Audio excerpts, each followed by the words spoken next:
one of the documents released is possible Senate estimates questions on Treasury's modelling of the 5% deposit scheme. Document 14.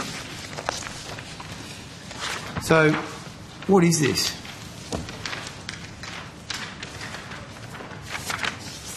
Is this a dress rehearsal preparation you do for Senate estimates? So, Senator, that document that you referred to was just a back pocket briefing note that was put together that was designed to help officials respond to any questions that might have been put about the modelling that was done in relation to the scheme. Surely they have their own capacity to answer the questions. Well, I think, Senator, I think it's important to put the context in which this particular document was prepared in that particular Senate estimates. You'll recall that was a Senate estimates in which you wrote to the department, I think, about 24 or 48 hours prior to the hearing, saying that you wanted to make sure that you wanted to discuss this. So in that particular case, we wanted to make sure we were prepared. So I did ask some folks to put together some material to make sure I didn't mislead you. Okay, so it's not. Is this a usual thing that happens inside the Treasury, that you have pre-rehearsed questions and answers? Before we continue, do us a little favour by subscribing to the channel, because over 98% of you watching haven't subscribed. It costs you nothing, not even a penny, to join this channel. Have you subscribed? Thanks so much. Well, I think it's not unusual within the Treasury that officials are briefed to be able to respond to the likely questions that they may receive. Okay. It sounds a bit like the debate preparation they do in the US presidential elections. I can't comment on that. Well, did you play Trump? I'm not going to answer that question. Okay, so fine. Okay, so who actually prepared this? Maybe don't tell me names. Like, which department did it? It would have been staff within the Department of the Treasury. Okay, and who was it given? Who's this for? Well, I believe that this was back pocket briefing that would have been done for myself when I was answering your questions, I believe, on the 6th of November, from memory. Okay. Do these things get given to the minister at the table? This particular one, no. This would have been prepared purely... So it's for you? Yeah, to make sure I didn't mislead you for any question that you might have asked. Yeah, okay. So what's happening with your role as an observer, Mr Rimmer? Are you still heading to the board meetings of Housing Australia? I am, Senator. I was at one on Tuesday this week. Okay. And so what was your role in that meeting? My role was to be an observer, Senator. Okay. And did you talk in the meeting? I did a few times. Okay. And were you asked questions? Yes, Senator. Okay. About?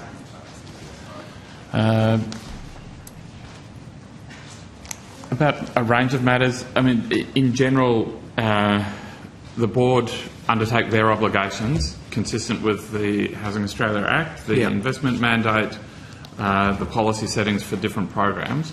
From time to time, the board requests an opinion from me, advice from me about the policy settings that government has decided on particular measures, or about wider whole of Australian public service governance matters, including policy in general in relation to specialist investment vehicles, those kinds of matters, Senator. And are you asked about your sort of political advice, or are you asked to give, a view that might be telegraphed to you via the minister? Senator, it's not my role to provide political advice to anyone. So do you give... I mean, you talk to the minister a lot. That was your evidence last time. So are you there to represent the minister, or...? Senator, I'm not there to represent anyone. I'm there to observe the board and to provide any assistance to the board that I can. Part of that role does involve assessing the direction that the government is taking on a particular issue, the direction that the minister wishes to take on an issue, and if I can provide useful context and support to the board in understanding that, then I might from time to time do that. but it's certainly not the main purpose of the role. How do you think the board's going? I think the board is effective. I think it's no secret, Senator, that the board has had its moments, in the past. Some of those moments have become public in various forums. I think the board is on an upward trajectory. I think the acting chair is doing a fine job in corralling board member engagement and focus on delivering government policy objectives in accordance with the legislation and the other policy frameworks. Okay. And Mr Tagney was appointed as the acting chair in about November, is that right? That's right, Senator. Okay. And what about the arrangements for appointing a permanent chair? Is that something that's done by the board or by the Treasury? That's something that's done by the Minister. The Minister does that, okay? Yeah, following appropriate consultation within government, as is normally the case. Okay. So is there a panel of people is there a selection panel? There is no selection panel established as yet on this program. Okay, well, are you going to appoint a chair? Yes, Senator. Okay, when? That's a matter for government. Okay. Canberra erupted into another high-stakes confrontation this week as a budget estimates hearing over housing policy quickly transformed into a relentless examination of government transparency, Treasury preparation and accountability. What started as a discussion about briefing documents soon evolved into a much broader political battle over Australia's housing crisis, with Senator Andrew Bragg arguing that Australians deserve far clearer answers about how major housing policies are being managed behind closed doors. From the very first exchange, it was obvious this wasn't going to be a routine committee hearing. Instead of opening with broad political statements, Bragg began with a Freedom of Information document that had attracted growing attention. The document contained what Treasury described as briefing material prepared ahead of an earlier Senate estimates hearing. Bragg immediately wanted to know why it existed. Were these simply briefing notes? Or were officials effectively rehearsing answers before appearing before Parliament? That question immediately changed the atmosphere inside the room. Treasury officials explained that the material had been prepared to ensure they could accurately answer anticipated questions during Senate estimates. According to the department, it was intended as a back-pocket briefing to help officials avoid providing incorrect information during parliamentary scrutiny. But Bragg wasn't ready to move on. He argued that Australians expect Senate estimates to provide genuine accountability, not carefully scripted exchanges. If officials already know exactly which questions are coming, he suggested, does that undermine the purpose of parliamentary scrutiny? Treasury rejected that suggestion. Officials responded that preparing briefing material before parliamentary hearings is a normal part of government administration. Departments routinely prepare for likely questions so witnesses can provide accurate, consistent and complete information. For the government, this was ordinary preparation. For Bragg, it raised broader questions about openness and transparency. That disagreement became the first major flashpoint of the hearing, but it was only the beginning. Bragg soon shifted toward Housing Australia itself. Attention turned to governance, board oversight, and the role played by senior Treasury officials attending Housing Australia board meetings as observers. Again, Bragg's questioning focused on accountability rather than political slogans. If Treasury officials attend board meetings, what exactly is their role? Do they simply observe? Do they participate? Do they provide advice? Or do they represent ministerial interests? Treasury's answer was careful. Officials explained they attend primarily as observers, while occasionally providing policy context when requested by the board.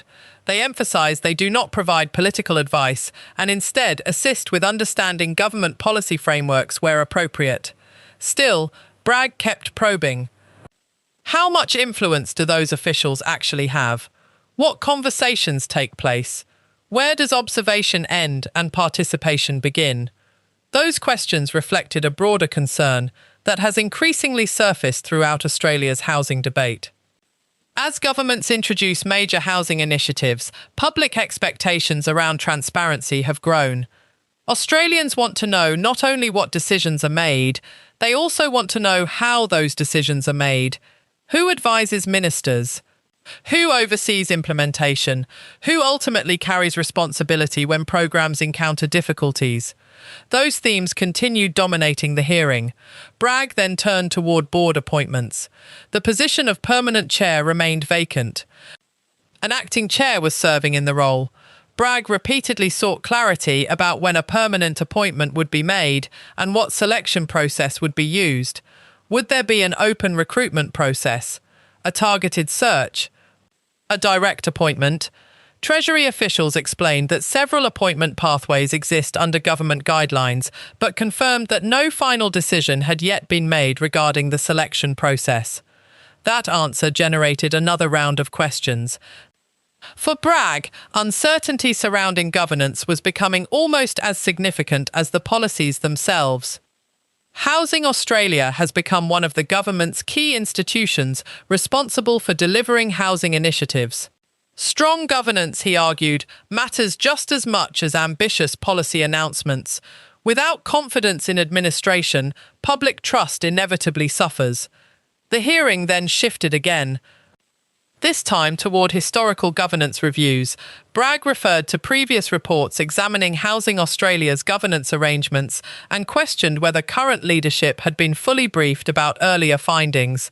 Treasury officials responded that while the acting chair had not necessarily received detailed briefings from the original report authors, he had been briefed by Treasury regarding broader governance issues and the organisation's history. Again, Bragg sought greater clarity. Were the lessons from those reports fully understood? Had recommendations been implemented? Were past governance concerns now resolved? Treasury maintained that those earlier issues were largely historical and that governance arrangements had improved significantly over time. Outside Parliament, the exchange quickly attracted attention because housing remains one of Australia's defining political issues. Across the country, first home buyers continue struggling with affordability. Renters continue facing intense competition. Builders continue dealing with higher construction costs. Developers continue navigating planning challenges. Every discussion involving housing now attracts enormous public interest because so many Australians feel personally affected. Political reactions followed almost immediately. Government representatives argued that major housing programs require careful administration and ongoing oversight, and they defended Treasury's preparation for parliamentary hearings as standard public service practice. Opposition figures argued that Parliament must continue rigorously examining how housing policies are implemented because accountability remains essential whenever billions of dollars in public resources are involved. Housing experts also entered the discussion. Many noted that governance may sound technical, but ultimately influences whether housing programs deliver results efficiently and transparently. Good governance rarely makes headlines. Poor governance almost always does. That reality explains why budget estimates often become some of Parliament's most significant accountability sessions. Internationally, similar conversations continue unfolding. Governments across developed economies are expanding housing programs while simultaneously facing demands for greater transparency over spending, administration, and program delivery. Australia is hardly unique. Public expectations regarding accountability have increased almost everywhere. Back inside the committee room, Bragg maintained steady pressure. His argument remained remarkably consistent throughout the hearing. Australians deserve straightforward answers. Parliament deserves full transparency. Major housing institutions deserve close scrutiny. Treasury officials, meanwhile, maintain that proper governance processes remain in place and that existing arrangements continue operating within established public service frameworks. Neither side changed position. But the exchange illustrated something much larger than one committee hearing. Housing has become one of the defining political issues of modern Australia. Every announcement, every appointment, every governance review, every parliamentary exchange, all now receive far greater public attention than they once did. Because behind every policy sits a family searching for an affordable home. Behind every governance discussion sits a taxpayer expecting responsible administration. And behind every parliamentary hearing sits a broader question. Is the system delivering the outcomes Australians were promised? That question is likely to remain central as Parliament continues debating housing affordability, supply, and government accountability throughout the months ahead. Whether viewers agree with Senator Bragg's criticisms or accept the government's explanations, one thing is increasingly clear. Australians are paying closer attention than ever before to how housing policy is managed, not just what governments promise. So what do you think?